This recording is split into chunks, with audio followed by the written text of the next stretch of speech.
Hello all, thank you for coming here, for finding time to attend my lecture. So without further ado, very long title, but I wanted to say exactly what the lecture will be about, but I will explain in more detail in a moment. So, I am Jakub Tomczak, and I'm open world designer at CD Projekt Red since 2022. I'm also currently game director for the Chronicles of Myrtana Arcolos project. It's a Gothic 2 total conversion mod, and I am doing it since 2018. I graduated at Jagiellonian University. I did film studies and new media. And in my free time, I'm a huge fan of tabletop RPGs, especially Call of Cthulhu and Dungeons and Dragons 5th edition. Okay, so agenda for today. First, we will start with quick catch-up. What is Cyberpunk 2077 Phantom Liberty? In case some of you haven't played yet, I recommend. It's a cool, nice game. Second thing will be vehicle contracts. And from idea to the implementation, we'll go through how it all started and how I dedicated 2 years of my life to make it happen. Third, we'll go to iteration and growth. So 80% of my working time went to that. I have a few things to say and comment, and some few, I hope, good pieces of advice if you're going to work on something similar. Fourth will be testing and post launch, and we'll end up with QA session, hopefully, if I manage to, go with the time. Okay, so what are we talking about? Quick recap. Phantom Liberty is spy thriller adventure for Cyberpunk 2077. It's set in a brand new district of Dogtown. It was released last year, and it's a story-rich open-world action RPG. But we will not be talking about whole Phantom Liberty. It's too vast subject to, bring up in an hour. And I will focus on the vehicle contracts, the content that I worked exclusively during the Phantom Liberty production. Also, bear with me if I will call them courier missions or courier or something like that, because that was their name for 2 years of the production. It was changed to vehicle contracts very close to the launch of the game. For various reasons. And it is dynamically spawned open world activity. It was introduced in Phantom Liberty. And actually, this is first time for the Cyberpunk when we had dynamic content in our game. And it's based on driving and delivering vehicles across the map. It's action and gameplay system focused. It has strong replayability based on randomization and endless loop. So let's maybe see a quick video how it looks in action.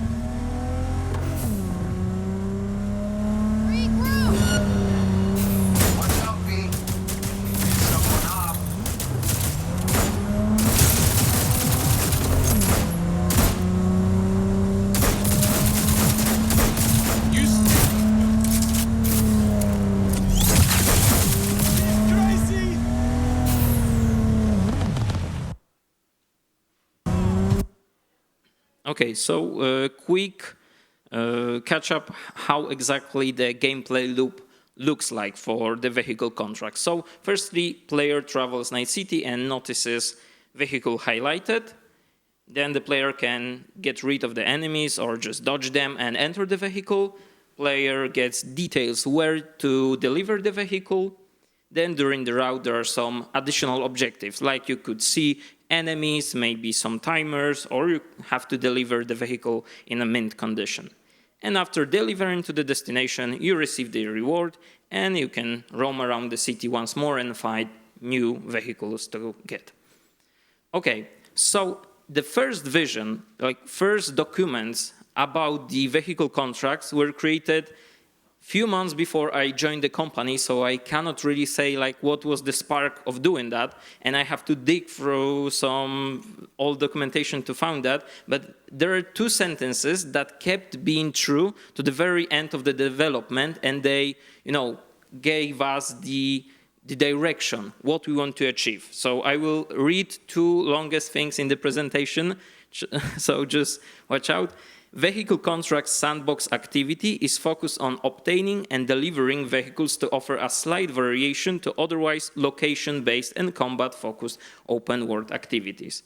And the last part, the aim of the Vehicle Contracts template is to fill the docktown with quick, enjoyable, and systemic-driven dynamic encounters that serve as a break from heavy narrative-focused content.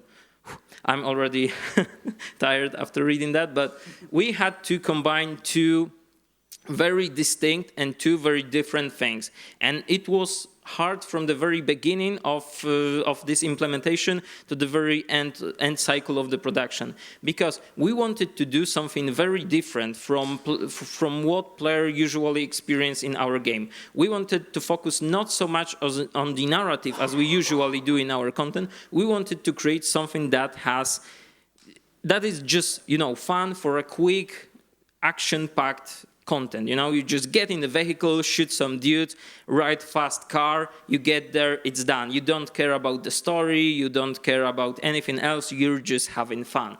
But still, our players expect some level of, world building, some level of narrative, and we had to combine those two things. And it was in our minds from the very, very beginning. So we were against the question, how to combine those two things, how to combine narration and the gameplay. First thing we had to think of is how the endless loops work in the narration. Can you even tell a story with an activity that is endless, that you can do, 10 times, maybe 100 times, maybe even someone did 1,000 times? You have to think of a story that it's still reasonable after doing hundreds of those missions. So our plan was that it's based on something that it's like a work, that it's, it's about getting a profit. And there are a few parties in that procedure that are getting paid off. And we came up that, okay, we are delivering vehicles because someone else is selling them. And that's how Muammar got those contracts, because previously we had new NPC in mind. We wanted to make it's all about drugs and maybe weapons dealing, but it didn't make much sense. We preferred the simple solution. You instantly know, okay, you're delivering vehicles to be sold by someone else. And there's a question: can gameplay without dialogues or anything like that, notes, can tell a story? And in my opinion, I think yes, but you have to use different tools. It's always tempting, to use a little card or a little shard or a little dialogue to tell what is happening. But we picked a very different approach. We wanted to tell a story of a city, of their inhabitants, of the gangs, of how, dangerous place it is, with our enemies, with the vehicles. Different district, different vehicles, different enemies. And who you steal the vehicle from will end up with who might try to, catch you up and get the vehicle back from you. For example, if you're catching a good ride, usually the client doesn't want it to be, destroyed or scratched even. So this is the little things that we are trying to tell a story with. And there is a problem with being too specific in endless content. You have to take into account that if you say that if Muammar will call you and tell that he needs that vehicle for his niece, it's okay once. But after 10 missions, you think how many nieces that Muammar has, or how many vehicles does his niece need? And it's a thing you have to think from the very beginning. How those cool little stories will still play out if you have 10 of them or 100 of them. And the last thing you have to think when doing narration in endless content is to think of what's the status of the world, how the world is changing by player doing the activity, and how the world changing is affecting the activity. So for example, if you want to block every other district in your map, in your city, do you even need anymore the activity? How the player will feel if he or she didn't have the chance to complete that? So always watch out for other narrative things, other narrative topics in your game when doing something that is everywhere.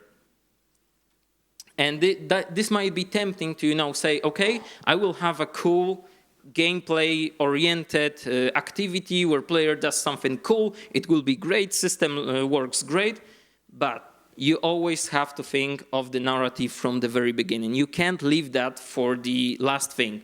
You have to, because it will also help you. Knowing who wants that thing or why is it done, it can help you resolve some gameplay questions. For example, in our case, it was, why do we even have the guys chasing after the vehicles? Or why do you have a time limit to deliver? And knowing that Muammar just sells those vehicles helped us, answer those questions to ourselves and to our players. So they're dynamically spawned, but they're also a dynamic content. The biggest benefit of it, as I can think of when looking at whole Night City, when looking at whole Cyberpunk, is that we're not cluttering playable area when we don't need that content. So many of you probably are playing open world games, and you know the feeling that the map is just filled with everything: points of interest, missions, additional things to do, shops, everything. But we wanted to add another layer to the open world. We wanted to have something that could be anywhere, but it's not always there. So you're not feeling overwhelmed with additional 100 icons everywhere. Additionally, this helps portioning the experience. So we don't allow the situation where the player just plays out 20 of them in a row. They spawn from time to time, and they should feel for the player as, running into opportunity to do something cool.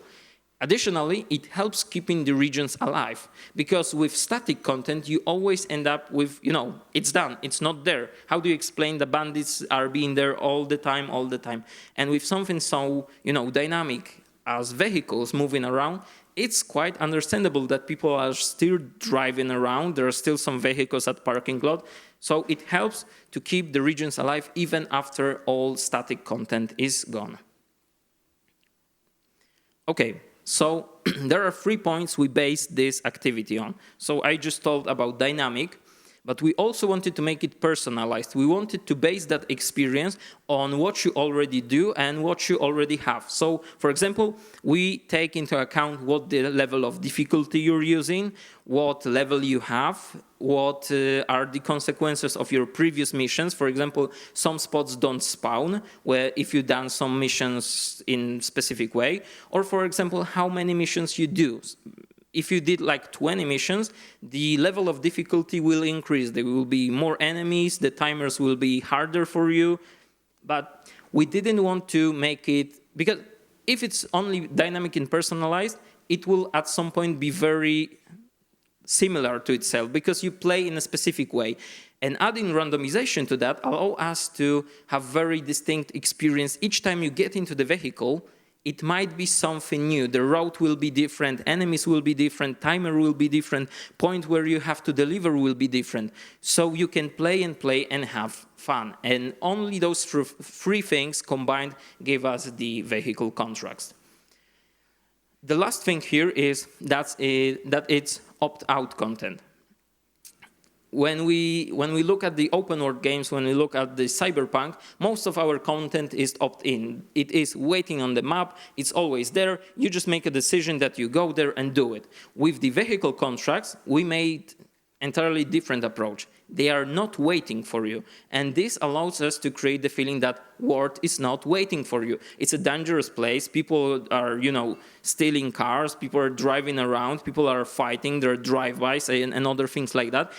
It helps create the feeling that it's a dangerous place. It's not waiting for you all the time.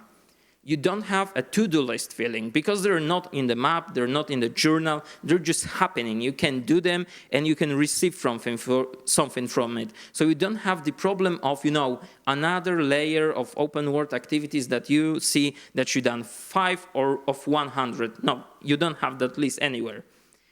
And this is a great content to do between the content, because it's designed to be short, fast-paced, and because it's not on the map all the time. You're just finished one very narrative-heavy quest that you're feeling sad about the consequences of those dialogues, of those scenes, and then you're driving around and you see one little mission. You weren't expecting it, you weren't intending to do it, but you found it, and it's a great place to choose. Like, if I'm up to another very narrative-heavy experience, or I just want to have fun and do something quick.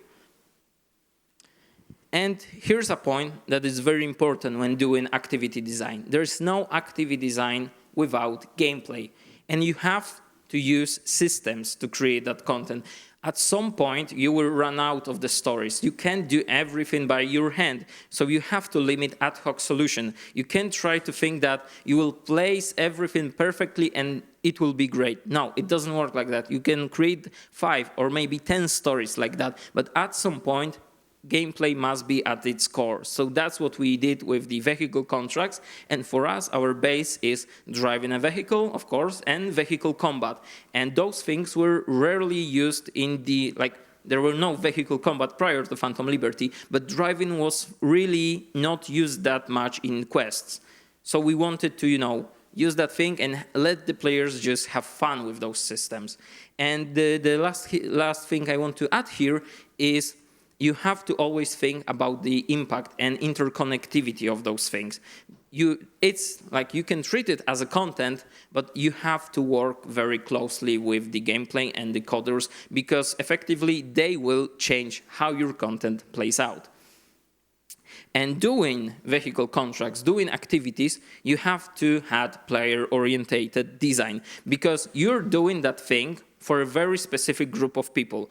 Most people, when seeing activities, they will do like 2 or 3 missions, and they will be, okay, I'm fine, I see what it is, it's enough for me. But there's a very specific group of people that want to get immersed in the world, that want to do hundreds of those missions, that are playing for hundreds of hours, and you have to create a design that is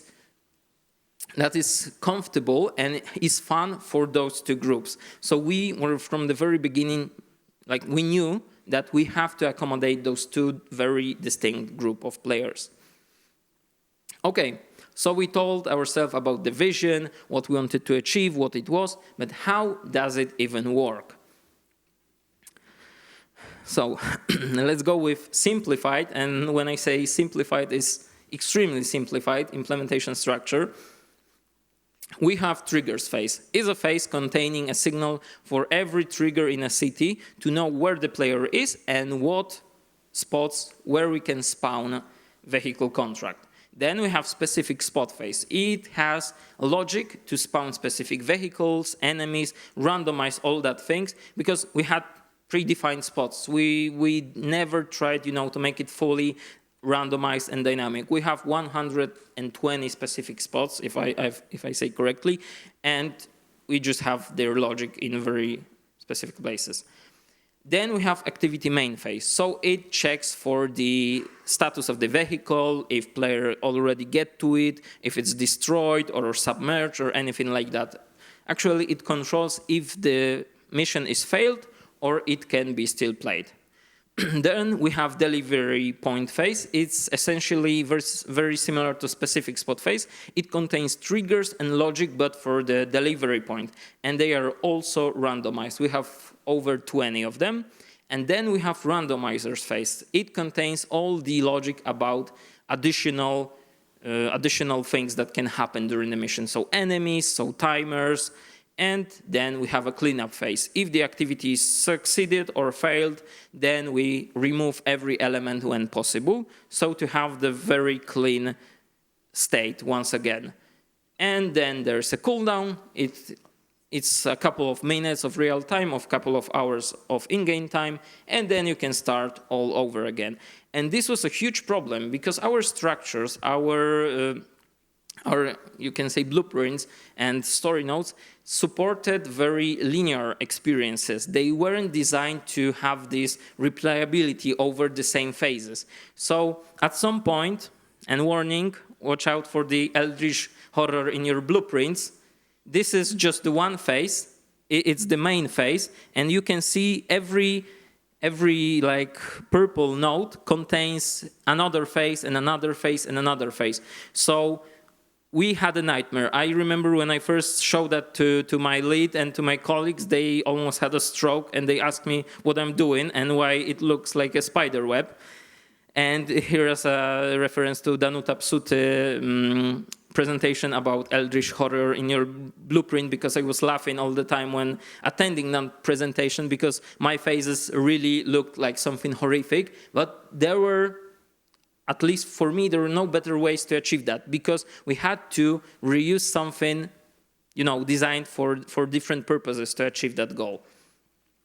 And we used for that, of course, visual scripting. And it was great for quick prototyping. I remember that we had running vehicle contract in about 2 weeks after I was, in the company. And it was very quickly, everybody was happy, wow, you can do that mission. But at that point, everything was ad hoc. Everything was done by hand, even enemy spawning. So it's easy to create with visual scripting very, unique setups and exceptions. You can very quickly prototype it, but it will increase in complexity the more you implement. So don't think of it like a baseline solution that it will work great. Think of how much of it you can, move to the coding and not do everything in visual scripting. Because visual scripting is very prone to human mistakes. We had over, I can say, 400 phases. So imagine if we had to change some references and we had to go through all 400 phases by hand and doing, and just one mistake, just one letter wrong in some reference could wreck everything. And then and our lovely QA will have to go through it and search where it was. Okay. So, knowing all that, I tried to define the 3 things that will be happening for most of the time if you already have the vision, if you already have, the prototype. It's trinity of activity design, as I would like to call it here. It's iterate, scale, and balance. And trust me, 80% of my working time for those 2 years when I was working with vehicle contract were those 3 things. So let's go with iteration, endless cycle of iteration.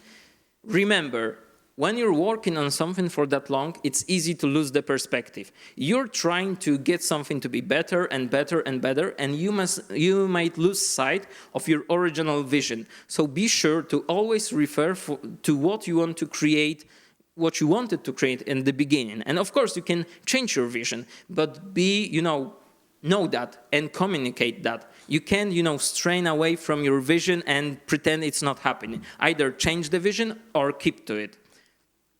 Remember, no iterating without testing. And it might be also tempting to, just I will fix that little thing, and I will fix that little thing. There is no QA. I won't bother anyone testing it. It will work well. I tested it personally. It's great. Don't do it. Because with such complex systems, you will always break something. And if you break something and you already changed 4 things, good luck with finding what you break in those 400 phases. Always focus on improving one thing. And it's really important, and I had to learn that because my submits usually look like 25 changes, updates in those 150 files. I updated the timers, the spawning, the enemies, and then we had a problem, like what they should really test and how one change affects the another. So in the late stages of production, I was either working on one very specific feature or another. And it's a great approach, because maybe fixing one thing will mitigate another, and you don't even need to fix that other thing. Or maybe even otherwise, fixing one thing will change it so dramatically that you have to do the fix another way around. So we have our activity working great. Everyone is happy. They're so happy that one morning you get a Slack message that they want 10 times more of what you done. And it's real story. I remember when starting the vehicle contracts, I was supposed to do 15 spots, literally 15 spots. And we were like, okay, great, we are ahead of time. Maybe I will do some other content. It's working great. And then here comes a message, let's do 150 of them because we want them to be across whole city. You can imagine how happy I was. I was looking from documentation and through my contracts, when can I leave? But I stayed, and I'm happy that I stayed. But I have some tips for you to don't be, destroyed as I was that morning. More is not always better. You have to answer to yourself if you need more of that content. In my case, in the vehicle contract case, I think it worked out well because it is great that we can explore whole night city with the vehicle contracts. But in your case, it might be differently. Maybe enough is enough. If you know, okay, we want more because it's fun, we can do it. Always try to get back to the narrative side and ask yourself density versus believability. So does your activity still have sense if it all over the place, if it's everywhere? It's not only just about doing 10 or 100 of them for the player, but ask yourself what's happening if those activities are everywhere on the map. And remember, you can scale without iterating. Remember, like I said a few moments ago, that your activity is working perfectly, everything is cool, so they want more. And more always means changes. For us, activity was designed to be only in one district. So when we started implementing them in different districts, it turned out some things are not streamed in. And we had a problem how to make them streamed in because we have to calculate the distance. And we had to make some fake objects that, force the streaming to be allowed to calculate the route for the GPS, for the timers, for everything. So believe me or not, you will always iterate while scaling. And with those 3 points and my experience, my life experience of those 2 years, always build to scale. Believe me, it's better to use some time to already build a structure that allows to scaling down or up than to have the problem later. Counting and balancing. So it will be always the searching for the sweet spot between too easy and too difficult. You will never get there. Trust me, really trust me, you will never get there because the sweet spot is something different for everyone. Remember about the butterfly effect. I was saying that, gameplay affected how our activity worked. So imagine that every little thing in the game can affect your activity. For example, in our case, there were things like quick hacks and their cost. And their costs were getting lowered because we wanted players to have more fun with quick hacks, maybe some fast recharging the battery for them. And in effect, our vehicle contracts were totally easy. They were just, for the players using quick hacks, they were like walk in a park because the changes were done to allow better on-foot combat. And nobody expected how much it will impact the vehicle combat. So always try to search for any possible, dependencies, how your changes and how changes of other teams can affect you. And watch out for other impacting elements. And here is things that you might not even consider as something in-game. For us, it was different controls for keyboard and for the pads. And, it was very different to play the vehicle contract depending on what hardware you use. And here is like I was doing very, very close to the premiere. My last changes, I was trying to make everything perfect, that everyone is happy with that. And during those testing phases, I were using the approach of 200% and 50%. And I advise everyone to use that when balancing things, is that if you have something not working and it's too easy, try 200%. So maybe enemy has 200% more health, or maybe you have 200% less time to do something. But if it's too hard, then try 50% approach. And always cut in the middle, because it's much easier and it's much quicker to see how it goes with that approach. But of course, my 2 years of work were destroyed by people on Reddit with memes and saying that they have 8.2 seconds to deliver a vehicle that is just shitty and doesn't drive. So always be prepared for that. You will never balance things perfectly. So here's the last thing about balancing. If I am to choose between too easy and too difficult, then I prefer too easy. And I wouldn't say that 2 years ago, trust me, but right now, right here, I will definitely defend that position. Because worst can happen if something is too easy, the player will say, okay, it was too easy, I will move on. Maybe I will add myself some, additional difficulty, or maybe I use something that's making game too easy. But if it's too difficult, the player will get frustrated and leave the game. And if it's like very scripted moment that they can, overcome and they're happy and they're just going further, it's okay. But in activity that they're supposed to be playing regularly, if one element is too hard for them and they're feeling it's not fair, they will leave the activity and they will create a meme like that, unfortunately.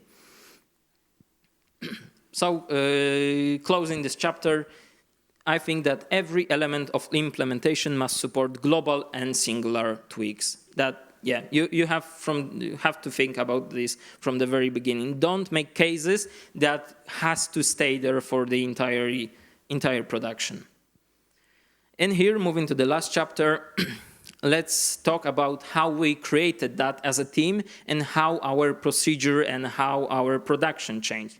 So, birth of a strike team. At the beginning, no one was expecting that the vehicle contracts will be something that big, and I was tasked with it. I had my friend Nori from Level Design to help me with that activity, and we were just, two guys doing our work. But as the time went, everybody noticed that we want more, and other teams have to be included. So we started thinking that we splitted the activity into two parts, loops and spot.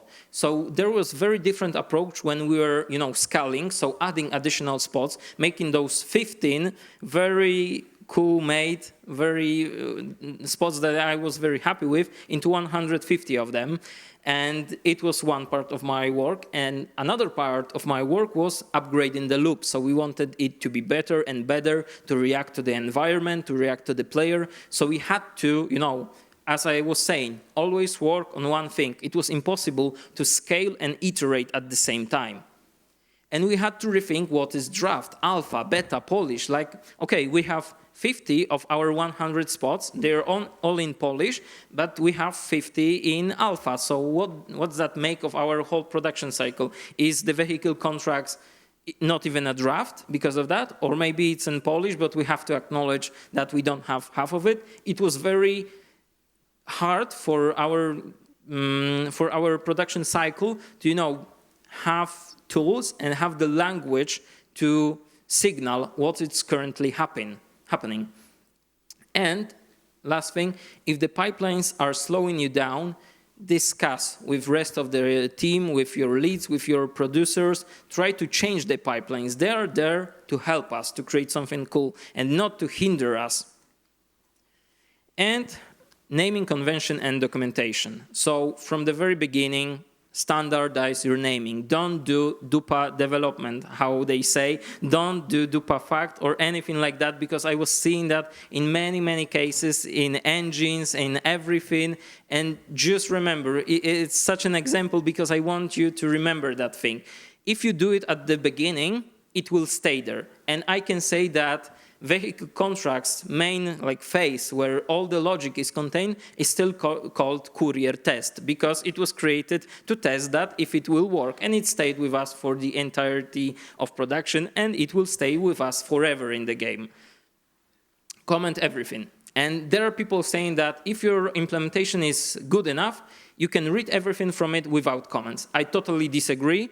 I believe that it's better to add unnecessary comment and have them over-explaining everything to miss one comment that you might need in 2 years. Imagine you have to fix something 2 years after release because there's some breaking game bugs and you don't remember anything and you only see your facts. Hopefully they're named as they should be, but still you don't remember what function does what, why you changed the fact here to something, so comment everything. Regularly update documentation. And I know some of you might laugh because nobody reads documentation. I know nobody reads it, but you might need to. As I said just a moment ago, you might need to, because what happens if you're on vacation or if you're sick or if you have to, fix a bug after 2 years? Better to have documentation, but focus on explaining weird things, hard to understand things, and know the basic, because it's easy to start creating documentation, write everything that is very clear to understand, that is, just common knowledge, and get distracted and don't finish the, necessary things. And I have to say that development of vehicle contracts was definitely QA's nightmare, and my friend Janek, who is here with me, can agree definitely on that, because iterations and balancing were requesting big testing phases. Imagine we have 150 spots. They can lead to 16 or 20 delivery points. And imagine how many scenarios you have then. And each of that had to be tested. So we have countless number of them. And that's why we needed a large pool of players. So we were using a focus testing. We're asking people from the company to play through, to see how it happens, because it helps to have new players testing what it's already there. And last thing, post-launch support. It's very important. Prepare the structure for the retro fixes. Don't think that bugs won't come, because they will come to you. And it's better to have your implementation prepared to fix something in already working game, in already working save. And something I am very happy I tested with my friends at CDPR is breaking some things that never should have been broken, and then trying to test how we would fix them. So we deleted some necessary logic from the vehicle activity, and then I tried to do a retrofix, and then I tried, to make the activity playable again. And of course, remember, it's better not to fix something very quickly than to break even more, especially after it's already launched. Imagine a scenario when there's a little minor bug and you want to fix it and you hurry it, and then you have 2 new bugs. And because of that, you have 3 scenarios, because you have people who didn't have the bug already, people who have the bug, and people who have 2 bugs because they had your fix that wasn't working properly. So you have, the cases are generating, so you have to think of that prior to that. Don't do ready development. If I would be doing that with the vehicle contracts, I would still be changing vehicles, changing timers and everything. So don't look at the Reddit, don't look at the comments, because people commenting are usually people that are angry or not happy with something. Think of yourself. How many times do you make a review on Google Maps for something that is good or okay? And how often do you want to make a review if something was really bad? And you can imagine how many of those comments are really the majority. And last thing, don't let the negativity affect you. It's easy, after you spend many years of your life to create something, and you see that people are not happy with it, to, get yourself in a very uncomfortable position and be not happy with yourself. You did what you could. You did as best as you could. Use that experience to create something better next time, but don't dwell on it. So, key takeaways from my side. Precisely state your goal. And as I started the presentation, I said to you those 2 phrases, and I believe for the whole production, we stayed close to them. We changed it how it looked, we scaled it, we iterated it, we're balancing it, but the vision stayed the same. We wanted to make player riding the night city, using whole map, having fun, shooting some gangsters, doing high speeds, chases. We stayed true to that. Prepare to iterate a lot. Don't think of something like that you have a prototype, so it's halfway there. No, you're not even 10% there. Always build to scale. And remember this, make your implementation looks like that you can always add more or add less or change something. And the last thing, and I think it's most important for activity design, and I think it's most important for the entire game creation, it's gather your party, because it's cross-team effort. If you want to make something that it's really it's really easy to remember, it's cool, it's creating fun experience for the player, just work with the people around you, because everyone has their vision, everyone has some ideas, and combining them and creating something with all those vision will not only bring the best product possible, but you will have fun and you'll be happy with the people creating it. Okay, so any questions?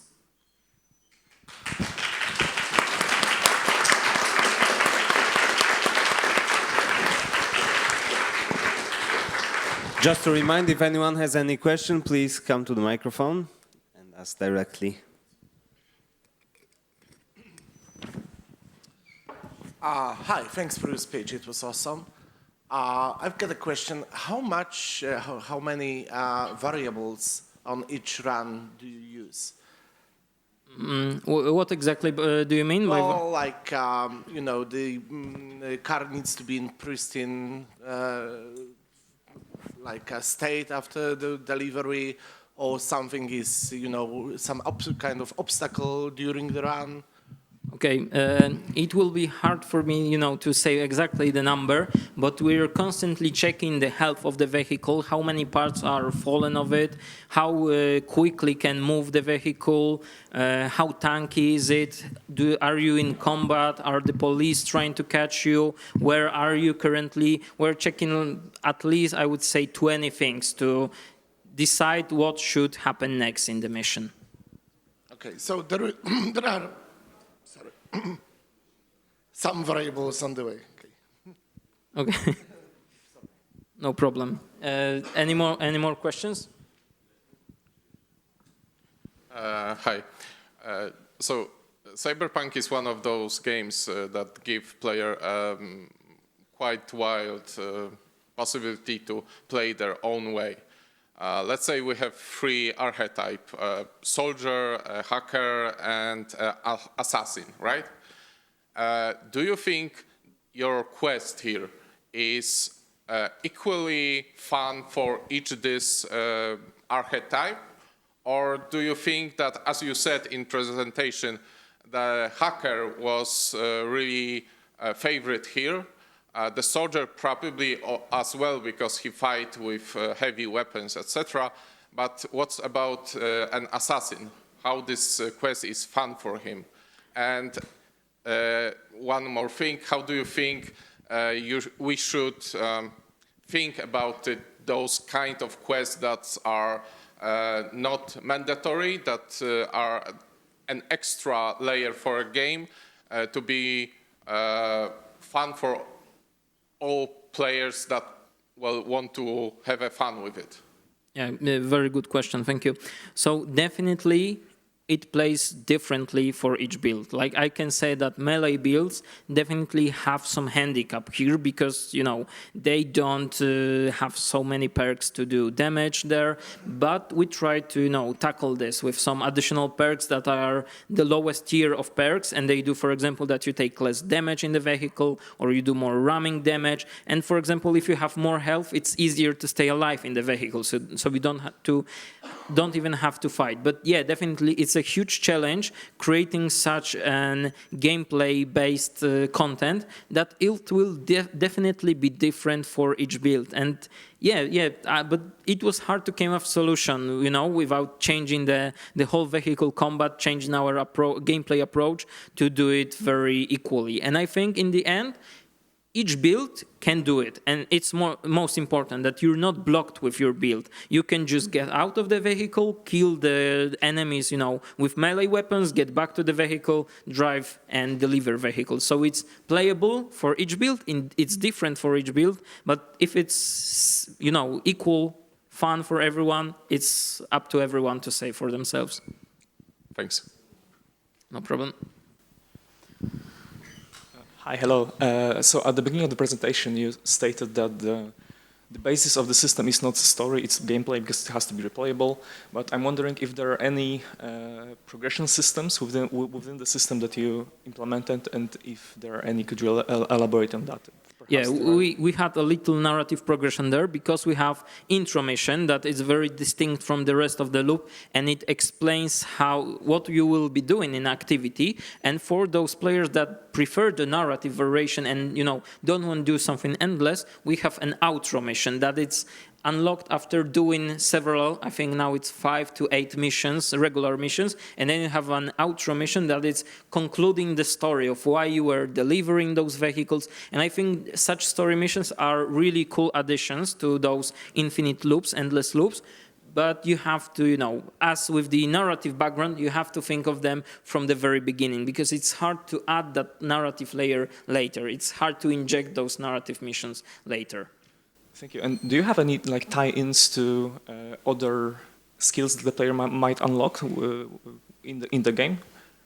So vehicle contracts do not really unlock your skill, but you could unlock skills that help you doing the mission. But doing vehicle contracts unlocked for you new vehicles, possibility to buy new vehicles. So we also have a little progression there that you can unlock. And outro mission rewards you with a cool, one of the best vehicles in the game. So we have a little bit of that, but we didn't want to make, every vehicle unlockable by that, because then the player would have a feeling that they have to grind it. We want to allow, we want to give rewards, we want to have progression, but we don't want to, block the player, feel that it's necessary to grind.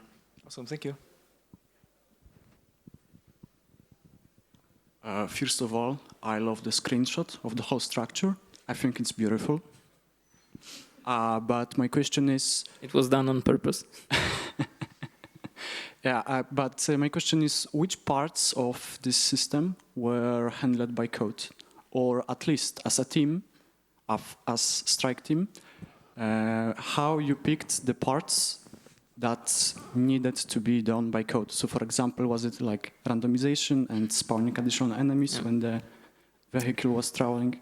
So unfortunately, randomization was done by hand by me, and it's like, I tried counting, it's 2,000 pauses, checking your distance to places and to set your timers. So that's why it doesn't work perfectly. If I would be doing it from the scratch, I would definitely move some calculations and the distance calculations to the code. But our main code support was spawning enemies, because our system in majority was supporting spawning enemies in very specific spots. They're called work spots.